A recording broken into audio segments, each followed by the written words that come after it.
अस्सलामुअलैकुम। तो कैसे हैं आप सब लोग, कैसी गुजर रही है ज़िंदगी। ओके, सो लास्ट टॉपिक हमारा था, हमने 3D बॉक्स बनाना सीखा जिसकी हाइट कुछ ज़्यादा थी और जिसकी विड्थ उसकी हाइट के सो अराउंड थी। बट आज मैं एक ऐसा बॉक्स बनाऊंगी जिसकी हाइट हमें कम रखनी है और उसकी विड्थ हमें हाइट के अकॉर्डिंग ज़्यादा दिखानी है। ऐसे कोई डिफरेंट मेथडोलॉजी नहीं है ये, बट मैं ये चाहती हूँ कि अगर हम स्केचिंग सीख रहे हैं तो स्केचिंग हमें A to Z हर चीज़, each and everything we should know about sketching. So I feel that this is my duty to deliver all the knowledge I have. So yeah, क्योंकि हम एक्स्ट्रा एंड मेन बॉक्स का contrast तो समझ चुके हैं, हमें डिस्टेंस किस तरह से मेजर करना है ये भी हम सीख चुके हैं। हम पेंसिल की हेल्प से मेजरमेंट्स कर सकते हैं, हम पॉइंट्स की हेल्प से मेजरमेंट कर सकते हैं। This is all we learn. Okay, so इससे पहले हमने जो एक 3D बॉक्स बनाया था उसकी हाइट उसकी लेंथ से ज़्यादा थी और अभी जो हम बॉक्स बना रहे हैं उसकी हाइट उसकी लेंथ के अकॉर्डिंग हमने कम ली है। बट कहानी में अभी कुछ और ट्विस्ट भी बाकी है। सो हमने वीडियो को बहुत ज़्यादा कंसंट्रेशन के साथ देखना है। ओके, मेरे पास जो बॉक्स है, अभी जिस बॉक्स को मैं बनाना चाहती हूँ उसकी हाइट तो कम है बट उसकी विड्थ बहुत ज़्यादा है, यानी कि उसकी हाइट से भी ज़्यादा उसकी विड्थ मुझे दिखाई दे रही है। इट डिपेंड्स कि बॉक्स किस डायरेक्शन में है, आप उसको किस एंगल से देख रहे हो, इट डिपेंड्स, और ये बहुत ज़्यादा मैटर करता है। सो यहाँ मेरी जो पॉइंटिंग है अपवर्ड जो मैंने ली है वो इस बॉक्स से बाहर चली गई है। हम पहले भी इस तरह से बॉक्स क्रिएट कर चुके हैं। सो हमें इसे अंडरस्टैंड करने में बिल्कुल डिफ़िकल्टीज फेस नहीं करनी पड़ेंगी अनटिल अनलेस हम इस वीडियो को गौर से नहीं देखेंगे। सो मेरी बॉक्स की जो हाइट थी मैं उससे थोड़ा सा ऊपर अपना पॉइंट ले लूँगी और यहाँ मैं सर्कल कर दूँगी कि कौन सा पॉइंट किस पॉइंट से ज्वाइन करना है।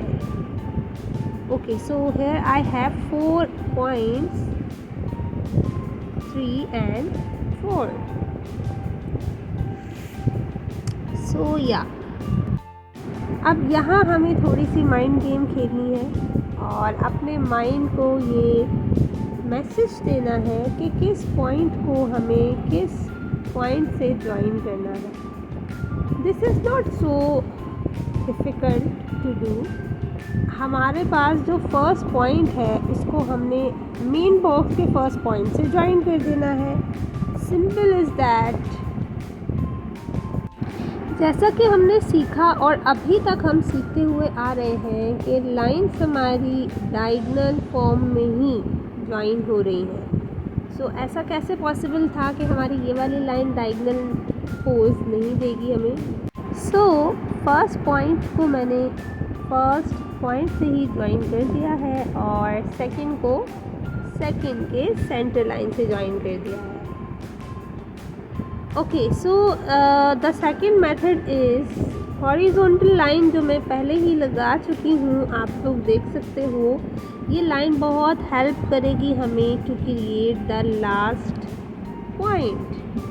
अब हमने ये जो डिस्टेंस लिया है बिल्कुल सेम, बिल्कुल बराबर, जितना भी हमने डिस्टेंस लिया मेन बॉक्स से अपवर्ड हवा में जो हमारा डिस्टेंस था उतना ही डिस्टेंस हमने यहाँ ले लिया। यानी कि हमारा जितना भी डिस्टेंस, जितने एंगल्स हमने यहाँ क्रिएट किए हैं, डायगोनल लाइंस जितनी हमने यहाँ क्रिएट की हैं, उनमें जितना भी डिस्टेंस हमारे पास एक जगह मौजूद है उतना ही डिस्टेंस हमने बाकी एरियाज़ में भी देना है।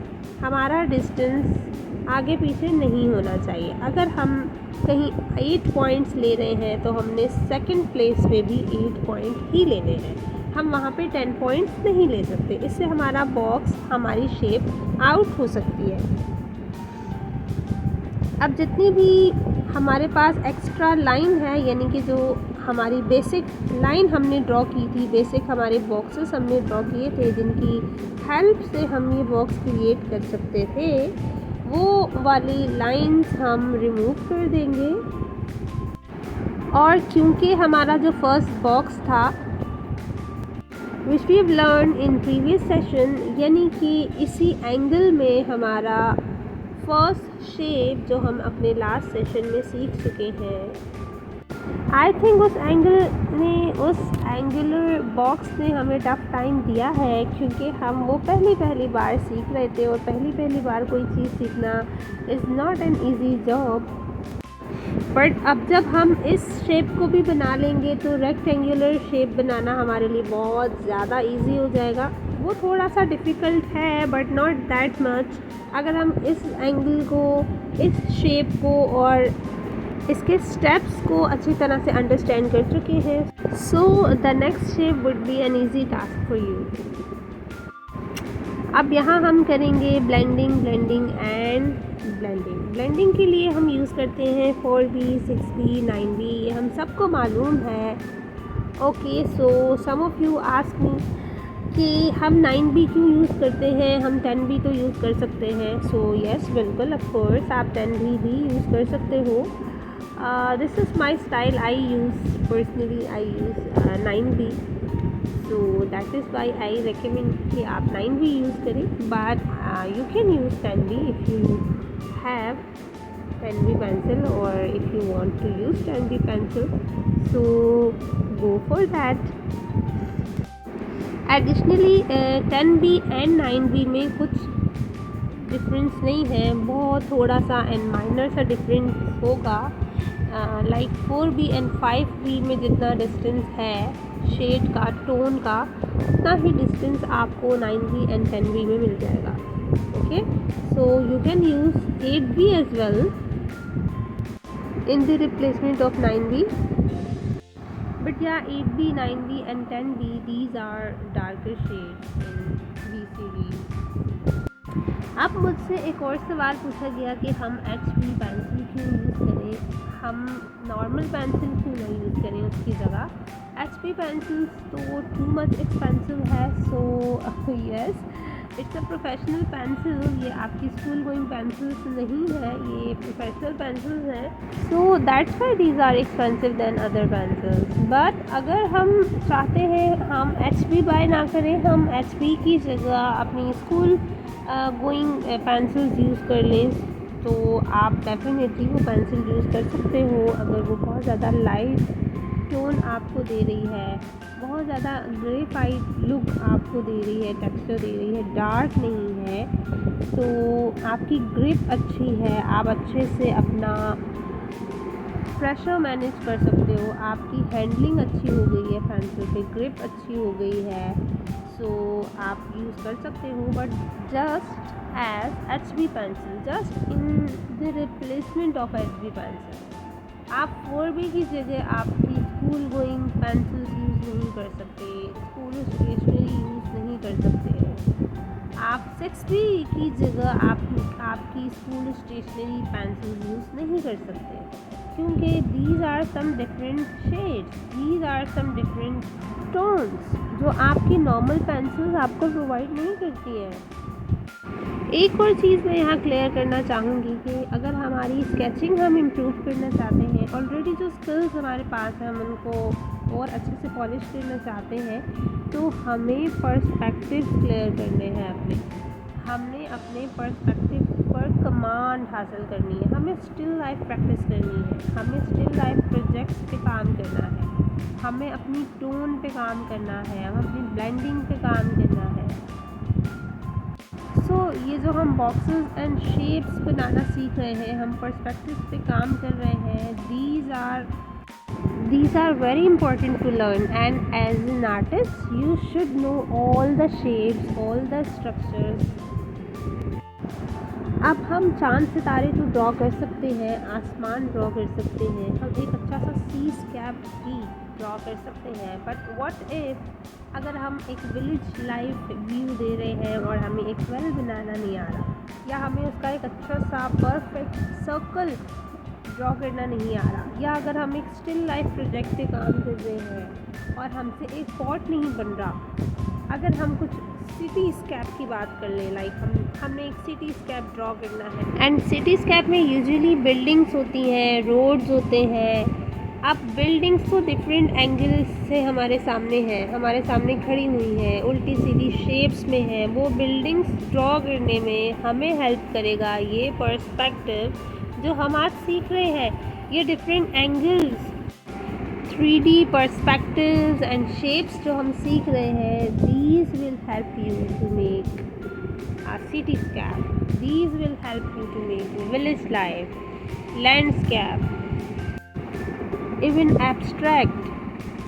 So these are not worthless. ये बहुत important है to learn, to understand and practice them as much as you can.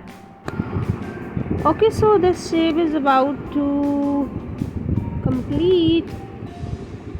इसके बाद एक नेक्स्ट शेप है मेरे पास जो बहुत ज़्यादा इंटरेस्टिंग है, विच इज़ रेक्टेंगुलर शेप, जो इसी एंगल में हमने बनानी है। बट उसका मेथड टोटली डिफरेंट है, बिल्कुल चेंज है।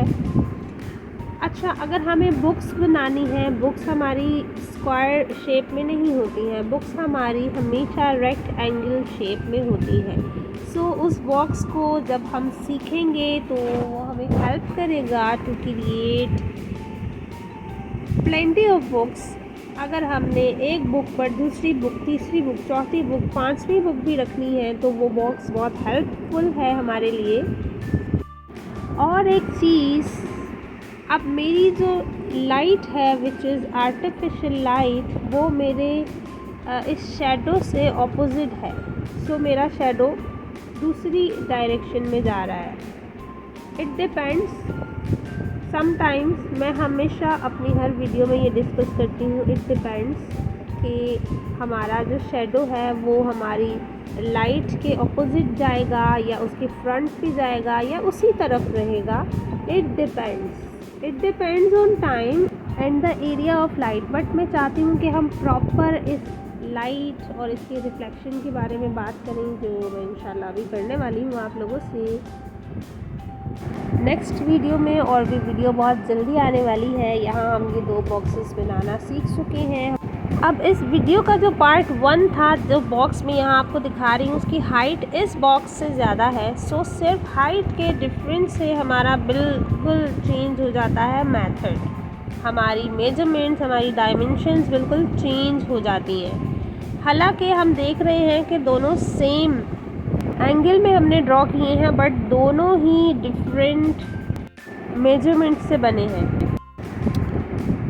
सो स्केचिंग नहीं है आसान, बस इतना समझ लीजिए आपको मेरे साथ रहना है, प्रैक्टिस करनी है। This is Pakistani artist Isra signing off. अल्लाह निगहबान।